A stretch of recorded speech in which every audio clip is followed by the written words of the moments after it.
And then I heard her scream, no. Well, he's the one just came out, and he's doing well too.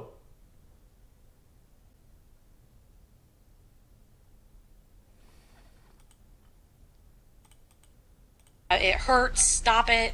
And the screaming, it went on for a few minutes. I've been cooperative up to this point, and now you're trying to frame murder on me, so... No, we're not framing you. You're getting hurt. David, what part of we have the... Oh, hold on. You're getting hurt. The following video is not legal advice. Do not rely on information in this presentation without speaking to your licensed attorney. David, what part of we have the whole Blink video are you not understanding? Maybe she just kind of went over the edge. In 2020, Gretchen Anthony became so sick that she needs to be hospitalized. But her family had no idea that this was just the beginning of a twisted and shocking case. When no one heard from Gretchen for a few days, they began to fear that she wasn't just sick, she was missing. While investigators began the daunting task of untangling a convoluted web of lies, they never could have expected that the final clue to what actually happened would eventually come from Gretchen herself. In March 2020, 51-year-old Gretchen and her 43-year-old husband, David Anthony, were facing turbulent times. After David lost his job in February, he needed a distraction. Dreaming of distant beaches, David mapped out a solo trip, then packed up his truck. Soon he hit the road, leaving their home in Jupiter, and started a long drive from Florida to California, while Gretchen stayed behind and worked. Things started to go south on the weekend of March 21st, 2020, when Gretchen told her friends and family she was feeling ill. Over the next few days, things only got worse. According to her messages, she sought medical treatment at a local emergency room and was transported an hour away to a specialized CDC facility in Belle Glade, Florida, after testing positive for COVID. Then her messages stopped completely. Her radio silence for 3 to 4 days left her family feeling worried, and after several unsuccessful attempts to locate her, they called the police for help. When authorities learned of David's travel plans, they knew they had to catch up with him. Of all people, he seemed most likely to offer clues as to Gretchen's whereabouts, and for all they know, she might have been along for the ride. A week after Gretchen first fell ill, David made it to Las Cruces, New Mexico. There were red and blue lights in his rearview mirror as officers initiated a traffic stop. Go ahead and get your hands off the vehicle, please. Hands off the vehicle.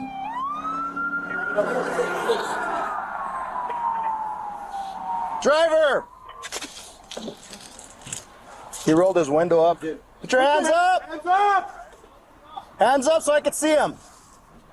Keep him up for me, please. David is given minimal information from officers as he's handcuffed and detained.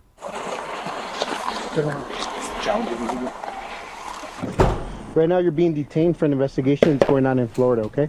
That's all I know.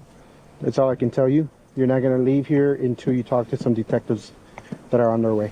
Bewildered, David complies as authorities ask him for photos.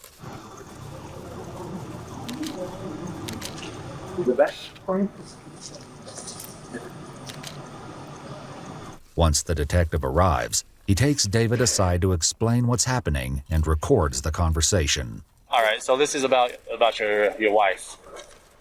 Okay, I guess she's been reported missing. Last I heard, she was in a CDC facility getting treatment for coronavirus.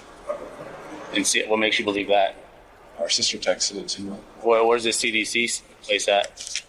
She didn't mention it. According to David, he last saw Gretchen last Saturday, the 21st of March, the same day she later started to feel sick. Have you had any contact with her since? No. No text message or phone calls? Mm-hmm. But according to David, things were also a bit off back at home.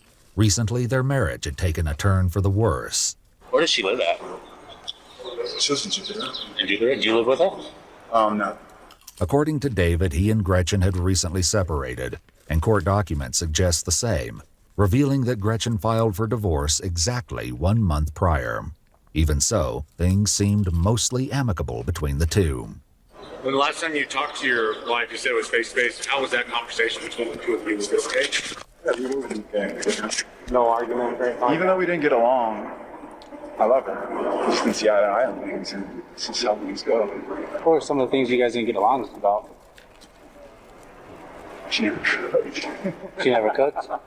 Sometimes you date a 5 thinking she's a 10, or vice versa. Maybe she thought the same with me. You know? Right. After a quick glance in his vehicle, authorities can see Gretchen didn't tag along, so they're hopeful David can at least help shed light on her whereabouts. Unfortunately, David can't offer any more details than her family, but he does leave officers with one last thing. Whoa. In light of her disappearance, something Gretchen mentioned in their last conversation is now leaving him feeling very unsettled. Wait, Because when we talked, he chose the date she and mentioned, make that remark? Like, I don't know how much I can share without, like, you know what I mean? Like, she mentioned being in trouble. Like David, Gretchen's friends and family have a gnawing suspicion that something may not be right, something that goes beyond just her health. Lately, her texts seem strange, with a shift in her communication patterns. Gretchen also sent her daughter Ava messages about limiting her cell phone use. Others received texts that she was in and out of consciousness, and doctors were considering a medically induced coma after she experienced partial lung failure. Oh, God. And yet, even when she said she required a ventilator to breathe, she was still able to send texts. Were these strange messages coming from someone else? Were the messages intentional red herrings from Gretchen herself?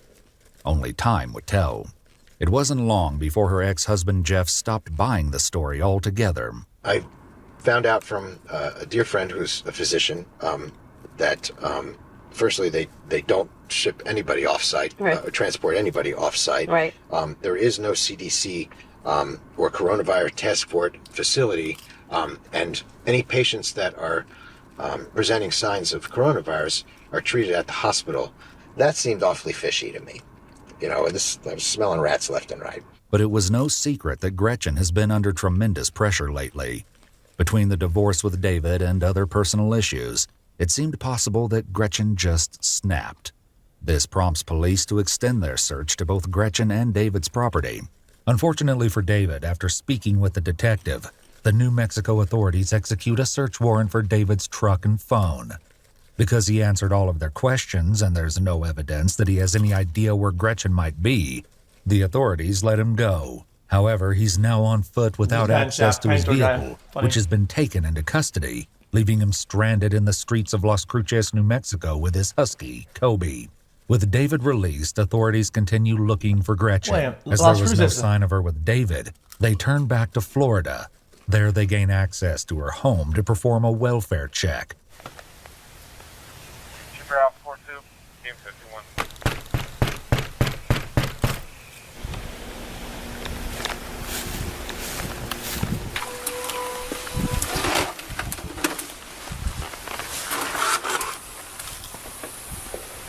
But as soon as they get to the garage, what they find, which will soon be revealed, suggests something darker may be at play.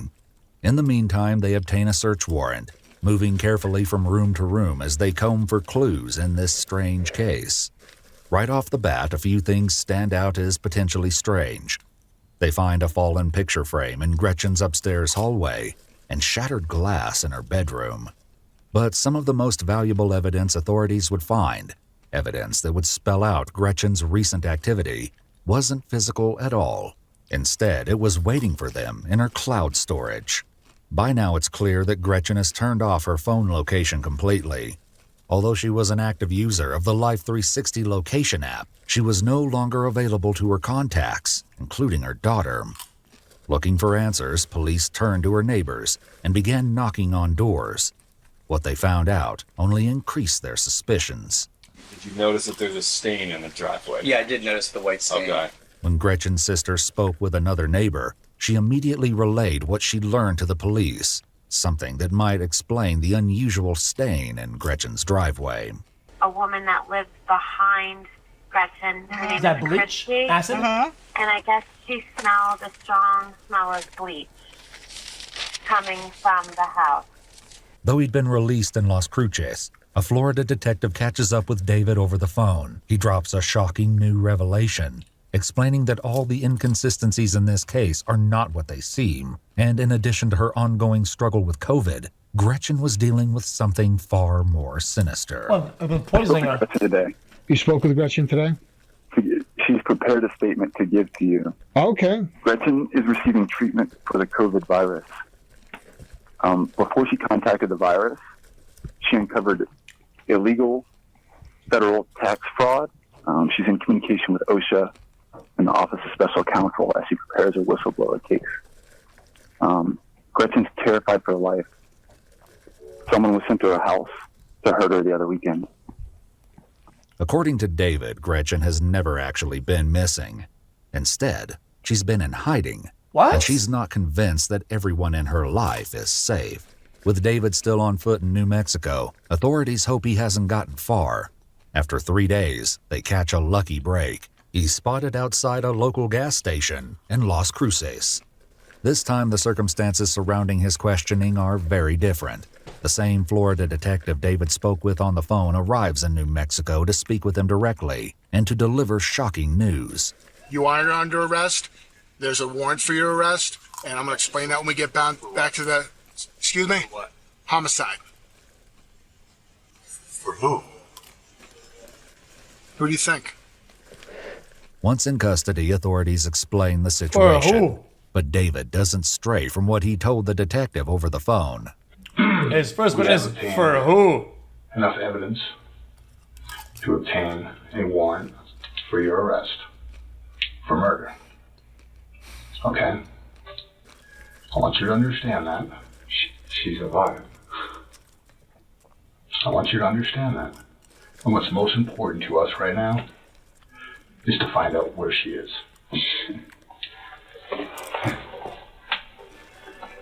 Yeah, I'd like to be able to tell you where she is. Okay. But I don't have that information. You have to ask her. Detectives don't want to reveal all their cards just yet, but they're about to share a disturbing story that they stumbled upon by pure chance. And we gathered a lot of information that I'm sure you're not aware of. There was a neighbor that heard the entire incident on Saturday morning at 6:30 who lives across the way. I want you to think about that real quick. What incident? The incident that occurred at Gretchen's home. You have to give me more information.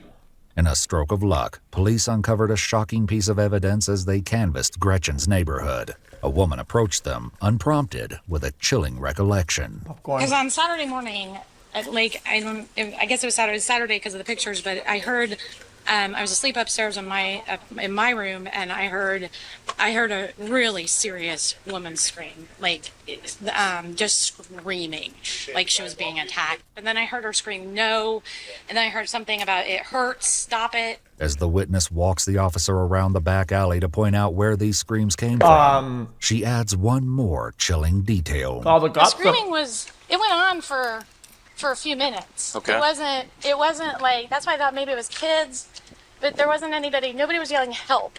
Nobody was yelling help, which is why I didn't call the police. And as police would later learn, this split-second decision may have changed everything. Back with David, investigators begin attempting to unravel the disturbing story. There is a neighbor who observed her driveway covered in a bleach or cleaning product, drenched, coming out of the driveway, coming down the driveway and out of the garage. What does that have to do with me? You don't know anything about that? So I'm asking you. Okay. According to a recorded tip called in by another neighbor, all of these strange pieces of evidence may be adding up to an alarming truth. On the call, It's not hindsight, Harry. It's being a good neighbor. These screams and what's happening is severe enough to tell the cops 100%. Okay? It's some bystander effect that kicks in. Okay? Imagine a realm where lady either calls or knocks at the door and then he gets out. You think that some killer about to do a kill, right? Clearly that he's prepared for whatever, right? Hears a knock on the door and he continues with it. No, 0%. all the man It would have saved their life, literally. It's a big difference. Explains to an officer that his security camera picked up something strange in the neighborhood around 5:45 a.m. last Saturday, the day that Gretchen supposedly went missing. I know I was told like look for a black pickup truck. And there was one that kind of came by like early in the morning. Looked like it was trying to hitch up to the boat trailer, but then just took off. And this wasn't the only sighting of a black pickup in Gretchen's neighborhood on the morning she seemed to vanish. The woman who heard screaming noises near Gretchen's home also noticed a pickup truck parked outside her house, and she took photos. The truck appeared to be David's, which meant that he may actually be one of the last people to see Gretchen before her disappearance. While this doesn't prove anything, it certainly raises red flags. But when the detectives confront David with this possibility, he drops hints that something far more sinister is at play. Who saw your truck? Were you at Gretchen's residence last Saturday? At 6:30 in the morning? She told me they saw my vehicle, so I did. I'm asking you to be truthful with us. Instead, David leaves detectives with a strange comment to untangle. This is like dealing with deep pockets here. There's a lot more to this than just, Deep pockets. I love and care for her. Okay. No. And part of that's got me in this position now, but I'm going to pre-fire and say I think this is a misanalysis. I think, what he means by that, he has this whole plan and this whole story fake bullshit of like fraud or whatever. And what he means by that is that there's a big ongoing thing or whatever. That's like his bullshit. But I'll see. I think protect her. She's my wife. At this very moment, police aren't buying David's story. They know much more than they're letting on. And in due time, they'll reveal it to David. They're hopeful that when they finally reveal the shocking evidence they've been collecting behind the scenes, evidence straight from Gretchen's mouth, that the truth will finally come out. For now, David's story takes a drastic turn. She likes drugs. At one point, she mentioned she's like seen 22 guys. She's got notes. You have the safe in the car, right? You got that? You got that, right? Mm-hmm. Yeah. Right. So, and if you have her phone and unlock her phone, you'll see, Well, why do you have her phone? Before authorities tracked David down, they tried to find Gretchen's phone. And as long as it stayed on, their efforts worked. On a recorded call, the police discussed their findings, and it doesn't take long before the reality of this situation begins to sink in. Nothing they've been told so far can be taken as fact. I pinged her phone, and it's showing in Gulf Breeze, Florida, as of 12:15 p.m. today, and that's probably when she shut off her phone. Where? Gulf Breeze, Florida. It's by Pensacola. Really? Instead of turning up at a local hospital where Gretchen was allegedly seeking help, her phone pinged at a location over 8 hours away. In the interrogation room, David stumbles to provide an explanation. I have her phone. Well, she had her phone. Mm-hmm. So she was traveling with me. Okay. Up until El Paso. We were driving separate vehicles, so she bolted. What car was she driving? I'm not, like I said, I'm going to protect her and her whereabouts because everyone can be bought. And as much as I know you guys are doing your job, like I said. I don't know. I've seen the other end like I said, of his fraud story. Manipulation of information to skew and or to try to shape an objective. And so... Yet when Gretchen's family went to the local hospital looking for her, they noticed something that made the cell phone evidence of her whereabouts even more unusual. Her car was parked outside the hospital, and her purse was still inside it. Detectives also discovered footage of David attempting to pawn what appeared to be Gretchen's jewelry at a shop in Pensacola, Florida. So going back to Saturday morning, were you at her home Saturday morning? You said you saw my vehicle there, so... What? Okay. Oh, I'm asking you. I understand what you're asking, but you like I said, shaping a narrative, so... Okay. So what happened after you got to her house? You saw my vehicle there, so... It's between me and her. He knows I'm husband and wife, so I can enact that right. Even if David isn't talking, others are. While he uses his marriage as a strange excuse to shut down, authorities are flooded with tips on a dedicated hotline. As they sort through information, however, any evidence of Gretchen's alleged whistleblower case just isn't surfacing. If there was anyone who meant to do her harm, they were hiding it well. That is, until police receive a tip that stopped them in their tracks. While people close to Gretchen begin to suspect that David might somehow be involved in her disappearance, a conversation with Gretchen's ex-husband offers something much more valuable than rumors. Gretchen's own words. And they had nothing to do with a high-profile court case. Thankfully, this wouldn't be the last time that, against all odds, Gretchen was able to speak for herself. Just days before she mysteriously disappeared, Gretchen sent a text to her ex regarding their daughter. In a call, Jeff reads it to police. March 19th at 8:44 a.m. Please do not take calls or allow David to see. He's in a state of mania. He just got out of jail, and I'm afraid he might try to see her before he leaves for Costa Rica. He is bipolar and in a state of mania. He doesn't know what he's doing. Not that that's an excuse, but it scares me because I don't know what he is capable of. While David was known to his family to be bipolar, they also insisted he didn't have a violent bone in his body. Right. But according to Gretchen's close friend, David's behavior shifted over the past few years after a terrifying accident. David was underneath the car working on the car. He had it lifted up. The car fell off the lift and on his head. The ambulance had to come, and he was in the hospital for a long time. It was a very serious head injury. Gretchen, and then even Gretchen's sister, said to me that David was never the same after that mentally.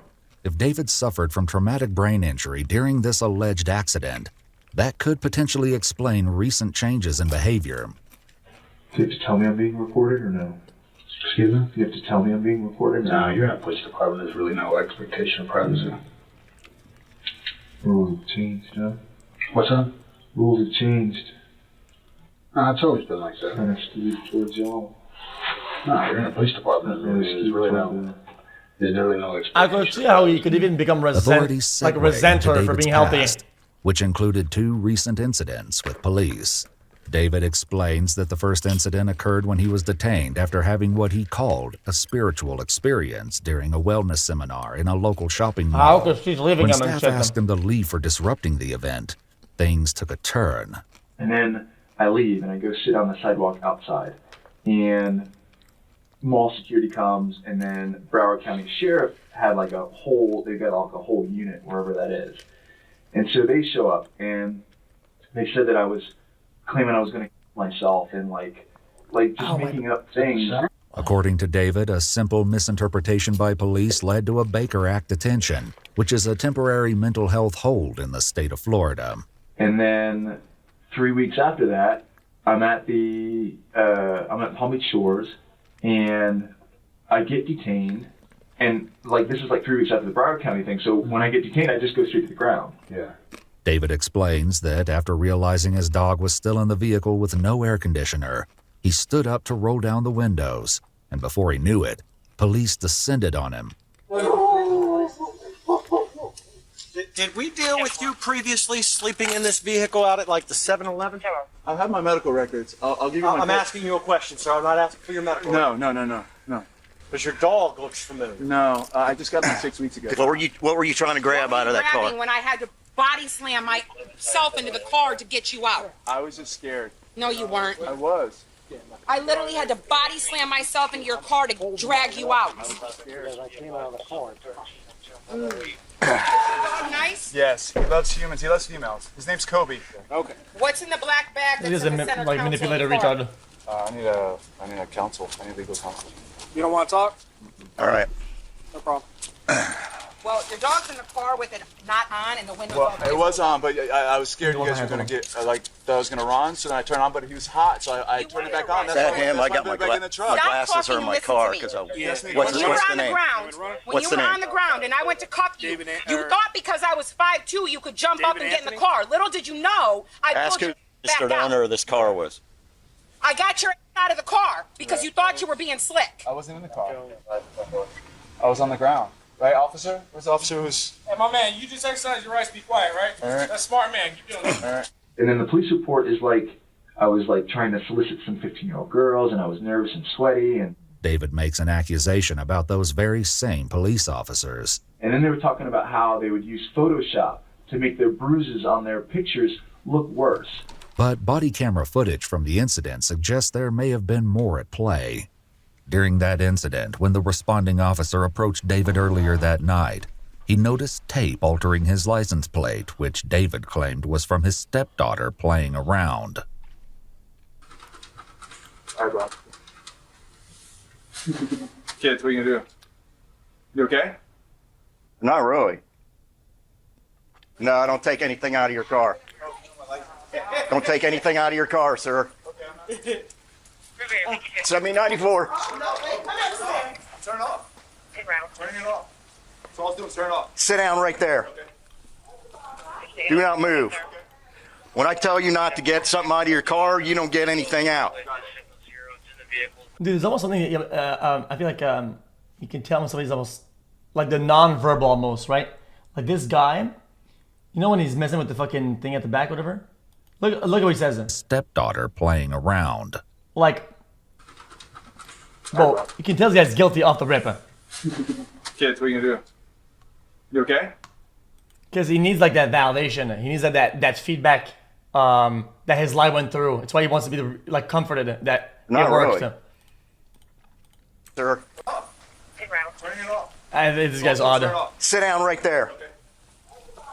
Do not move. This guy's weird as fucking. As the first officer waited for backup to arrive, David continued to ignore his instructions, eventually leading to an arrest after the lady officer, quote, had to body slam herself in his car. Detain him. Get out. Can I get up? No, get down. I'm standing up. Get. My leg. Turn around. Get out. Now. Get out. Get him. I got him at gunpoint. Get out of the car. All right. All right. Drop it! Drop it! Whatever it is, drop it! All right. Drop it! All right. I was worried about a gun. He kept going in the car. I almost shot him. I mean, yeah. I'll do everything you say. I almost shot him. I'll do whatever you say. According to court records, this charge was later reduced to resisting arrest without violence. What is wrong with this guy? Detectives looked to David's family to fill in the gaps, and when they show up on his mother's doorstep, she admits he would have been fine shooting him. As God is my witness, he's never hurt anybody or beat anybody.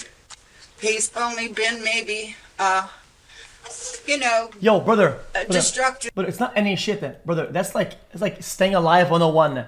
Like, I wish people understood that, like non-cop Andes, or, I mean, of course, everybody pretty much, that isn't cop. Just people that don't understand, like, basic shit. Brother, if you're given instructions at gunpoint, okay, to put your hands behind your back, simple instructions, and you go into your car and you get objects out, what the fuck do you think that the police is thinking? Because they have to think about their own safety as well. You don't want to get fucking shot at, okay? You're going to, it's not that hard to not get shot. Like, it's not that difficult. Like, just comply, and if you get followed by police, you bring it to court. That's just what it is. Like, it sucks, but if you get rolled by cops, mistreatment or whatever, you go to court. But just comply. It's not that hard. Maybe with throwing something, or not at you, but just like beating on something. So ask for the divorce. I think she finally did, because she stuck it out as long as she could, and she was trying to help him.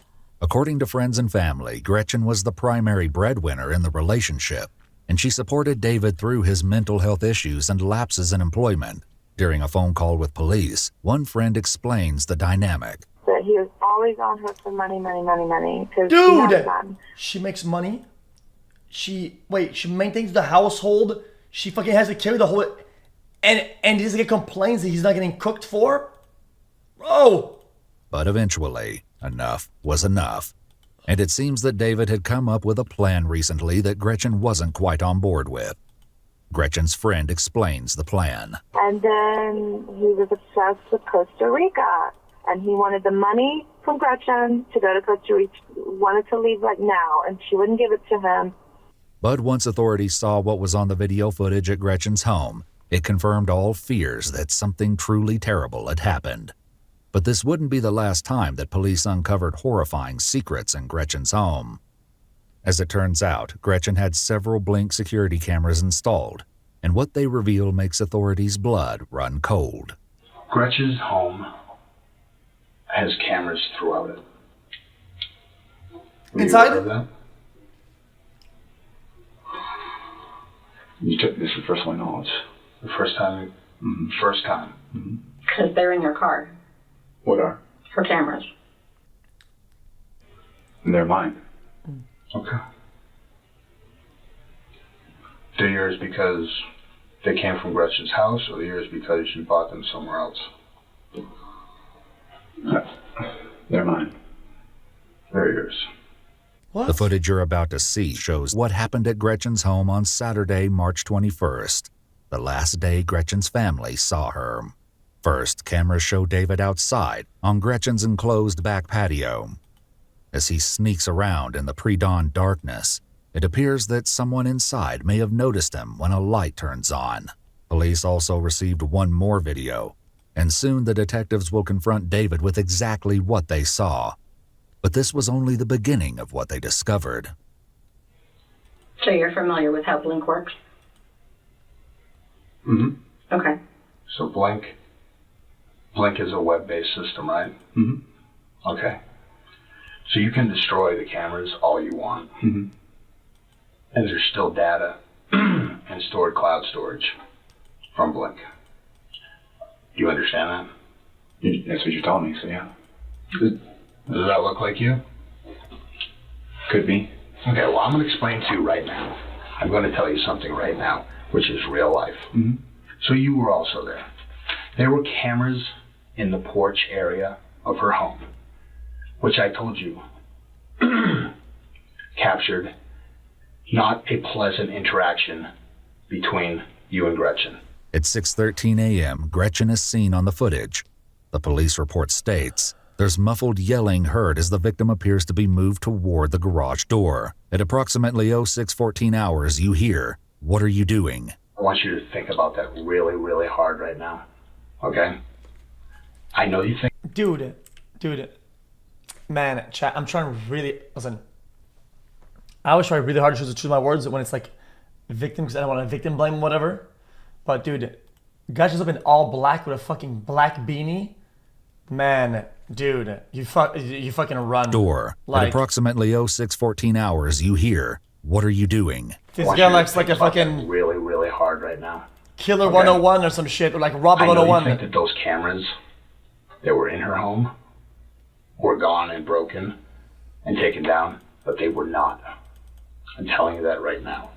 They were stored in the cloud, and I'm not... David, I wouldn't come in here and tell you lies. Bro got the default crime fit. Yeah, exactly. Right. Okay?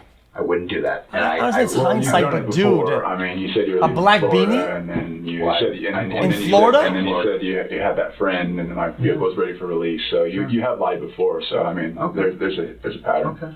As the detective breaks down photographic proof, David seems nervous, desperate for any leg to stand on. He claims that authorities' attempts to apprehend him in New Mexico involve stretching the truth about the status of his pickup truck, and he therefore has no way of trusting a word the detectives say.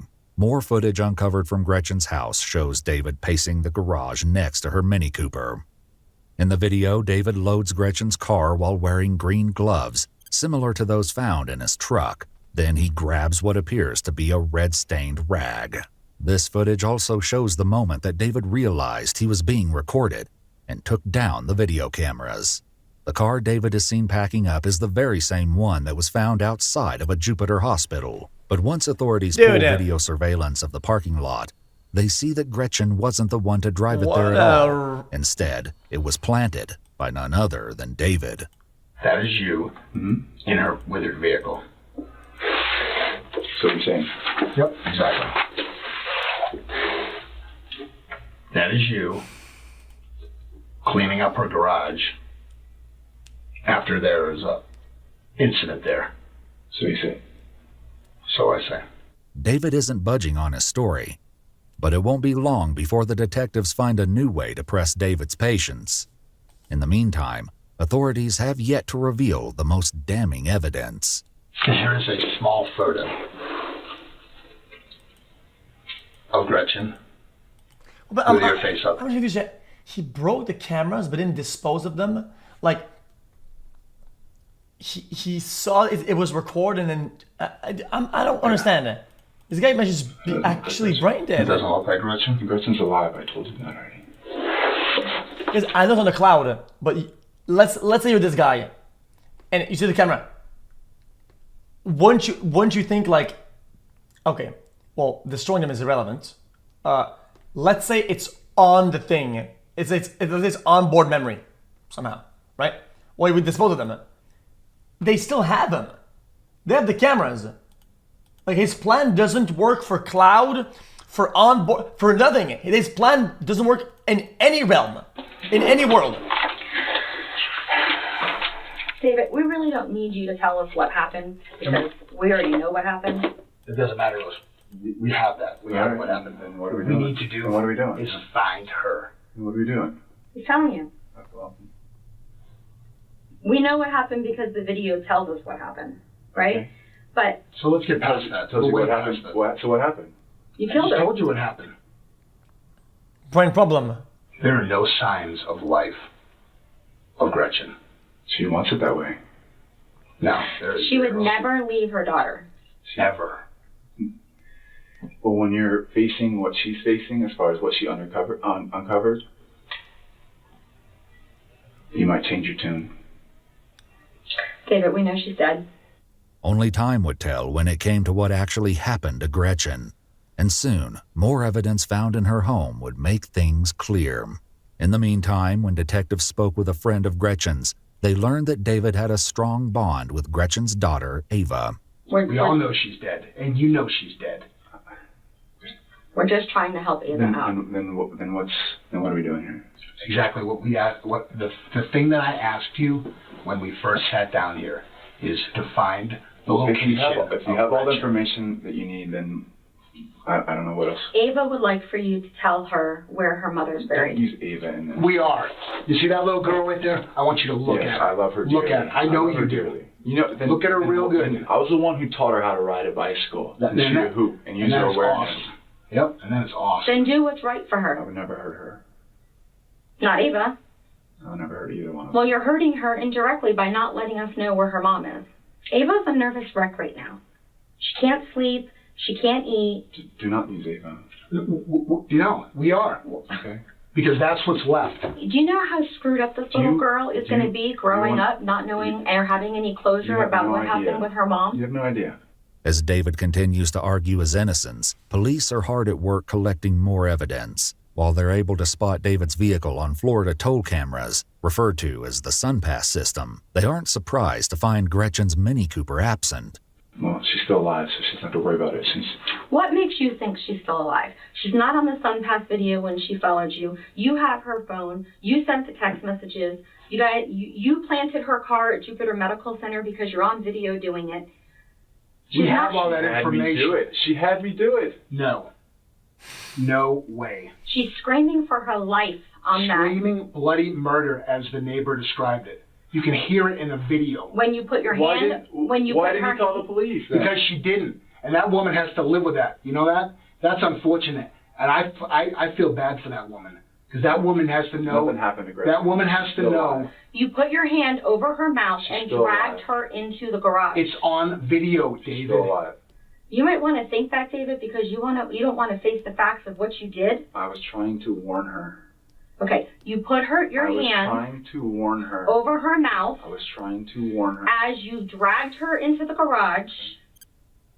Man, this Then schizo you guy. reached down the Right, you driveway. have all that. But unfortunately for you, the cadaver dog hit on the garage, and we found blood spatter. So there's no way that she's alive. You murdered her in that garage, and Ava would like to know where you put her mom. David. I'm going to protect her, so. Well, you can protect her all you want, but she's dead, and She is dead. and you're being arrested for her murder. And Ava will never forgive you. And she will never She might not ever find out where her mother is. The last possible thing that you can do for that little girl is give her closure. Yeah,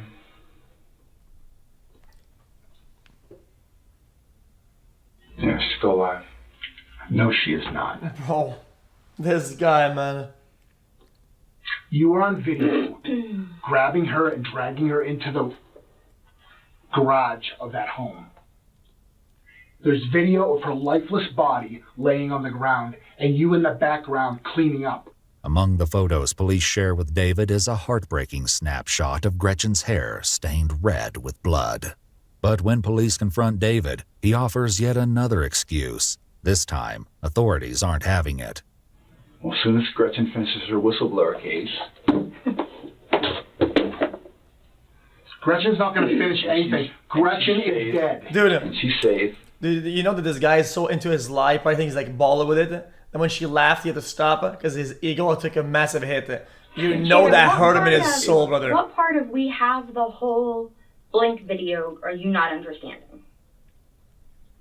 There was video still there, David. It's there. I just want you to understand that. It is there. Okay.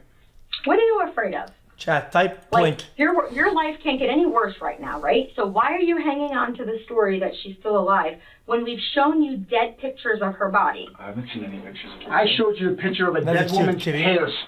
I didn't see her That's body. what, David, that's what it is. I'm telling you that right now. That's what it is. I didn't see it. Well, that's what it is. I'm telling you. Okay.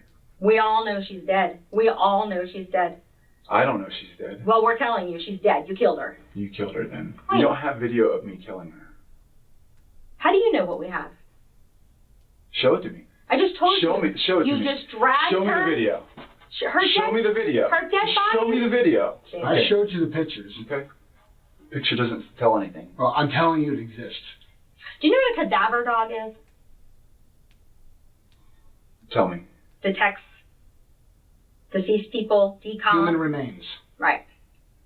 That dog hid in the garage, walked around that garage, laid it down in a spot, saying that he found something.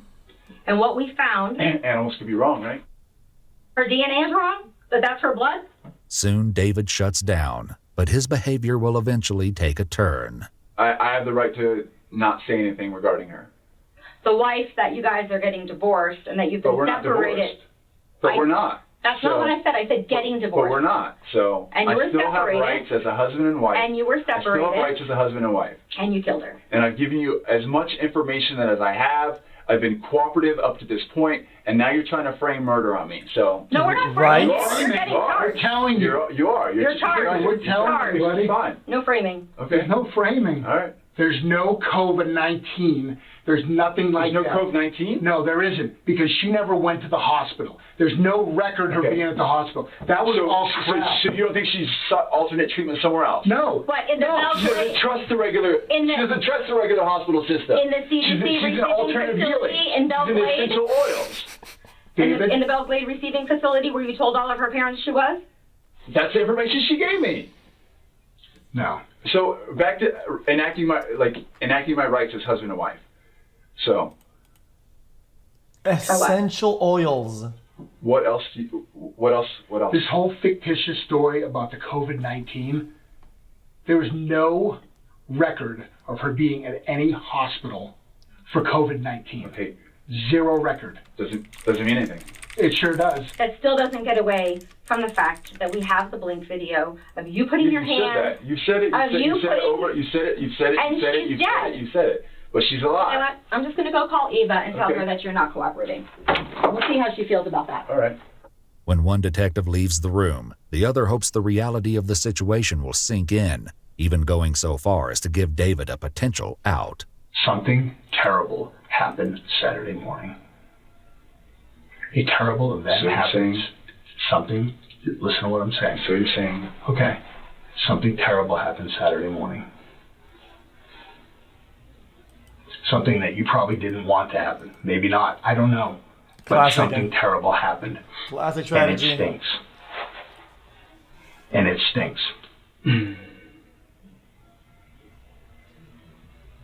Next he's gonna say, maybe it was self-defense, it was whatever, dude. Like maybe she hit you. After so like officers that's what it step is. away So he gives more briefly, details. they move David's handcuffs to the front. When they return, they have a surprise up their sleeve.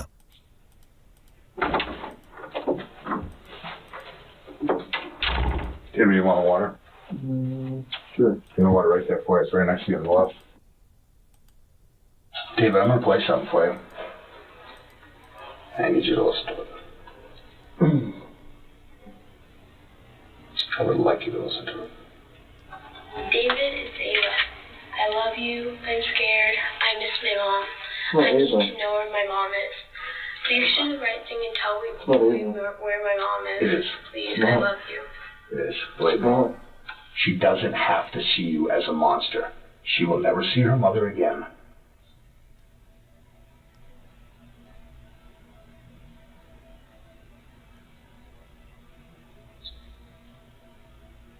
Do her one last thing. Do ever one last thing. Let us know where her mother is. It's not weird. I think it's weird. You know in your heart that that was Ava on that recording. We have a history of lying, Jared. Imagine. Okay, David. Well, imagine thinking it's weird. Imagine thinking it's weird to assume that the daughter wants to see her mom. Like, okay, you're gonna ask her to say this on camera. Like she wouldn't say that. Like she's being forced against her will to say, "Hey, I want to see my mom." Like what? You're dumb as fuck. You're so weird. You're weird for thinking Inside that. our garage, in the areas that were cleaned up, there is no way that she would be alive. There was no way that she would make it to Pensacola.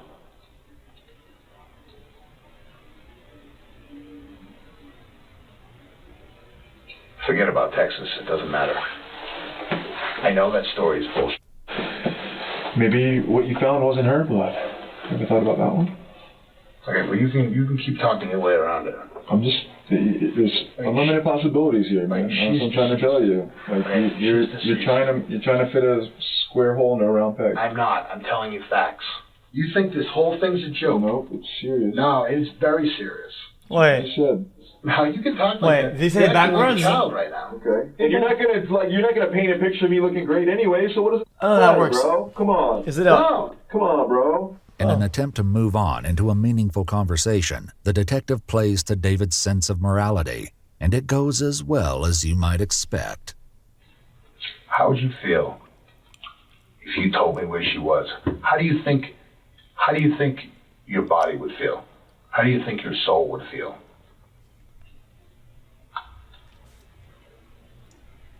That question can't be answered. Think about that. You know how it would make you feel? There would be 1,000-pound weight off your back. On my back? Off your back. On my back. She is dead. You must have different information. You're telling me I'm not gonna do she's that. somewhere, but you don't want to provide any information. That doesn't look favorable. I'm not concerned with your interpretation. Ultimately, David refuses to confess to any involvement in the disappearance or death of Gretchen, at least for now. When police sense they're not getting anywhere, they leave him with one final thought. I'm gonna step up. Remember that recording. Remember that little girl's It's not Ava, so. Remember that little girl's recording? Remember how she feels. Susie. And you take that with you. Sure. Take it with you. See how it feels. Well, I don't There want. was one final piece of Well, evidence Chad, that made it I don't say I know better, but I mean, clearly those threats have failed, and they're not even close to working either. It's like it's clear David was lying all along. It's falling on deaf ears, straight bro. from Gretchen herself. What you're about to hear are Gretchen's last moments, recorded by her Alexa device on the same morning that she disappeared, and moments after she discovered David on her back patio. After his questioning, David Anthony was arrested and charged with second-degree murder and the kidnapping of Gretchen Anthony. As part of a deal, David pled guilty to both charges. Part of David's plea agreement required that he successfully lead authorities to Gretchen's remains, which were buried in a grassy area behind a Walmart store, 3 miles from her home. Strangely, a tip called in from a man living 3 in miles? Jupiter reported strange smells and buzzards. I remember noticing kind of a horrible, like, hot rotting smell as I was driving home from work. This tip was about an area less than 3 miles from the site of Gretchen's shallow grave. What the Gretchen hell? Anthony's cause of death involved multiple stab wounds to her torso and neck. As for David, he was sentenced to 38 years behind bars. Some authorities believe he kept the location of Gretchen's body a secret in a possible attempt to gain leverage in his sentencing. Oh, no way. But even as he serves his time, he still refuses to face the devastating consequences he's left in his wake. On a recorded jail call, David left the following message for his brother. I know there's some bad stuff, but there's a ton of good stuff, man. Seriously, good stuff way far outweighed anything bad. I never did anything specifically to you. And if I did, I did it because I had to do it, not because I wanted to do it.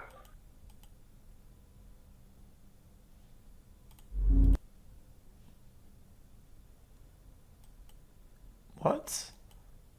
On a recorded jail call, David left the following message for his brother. I know there's some bad stuff, but there's a ton of good stuff, man. Seriously, good stuff way far outweighed anything bad. I never did anything specifically to you. And if I did, I did it because I had to do it, not because I wanted to do it. Okay, well, that was disturbing. Yeah, he had to, because obviously the good outweighs the bad. Lol. As he's sitting in a fucking tin can with this fucking bum ass fucking mic. Got him, dude.